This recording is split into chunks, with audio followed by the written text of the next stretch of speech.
ஆட்சியோட வெற்றிக்கு நீ ஒரு ஆள் போதும். தேங்க்யூ. பேர் என்ன? பேர் என்ன? நல்லா படிக்கிறீங்களா? டெய்லி ஸ்கூல் போறீங்களா?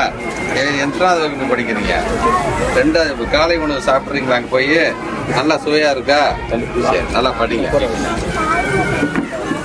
சொல்லுங்க.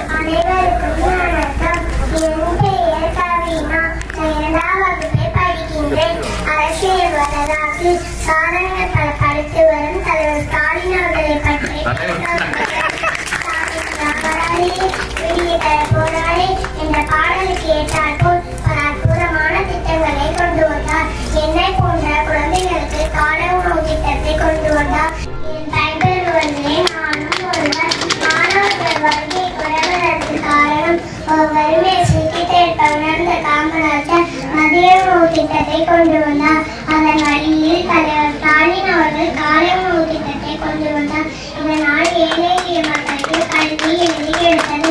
இதனால் மாணவர்கள் தட்டியின்றி பாடங்களை கவனிக்கின்றனர். இதன் தொடக்கம் செப்டம்பர் 15, 2022 இந்தியாவில் முன்னோடி திட்டம். இதன் நோக்கம் 1 முதல் 5ஆம் வகுப்பு வரை இலவச மதிய உணவு திட்டத்தை காமராஜர் கொண்டு வந்தார். மதிய உணவு சத்துணவாக எம்ஜிஆர் கொண்டு வந்தார்.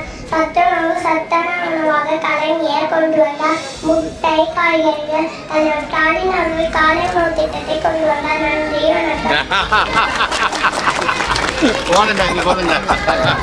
ஆட்சியோட வெற்றிக்கு நீ ஒரு ஆள் போதும். படிப்பு தான் உங்களுக்கு கடைசி வரை துணை நிற்கும்.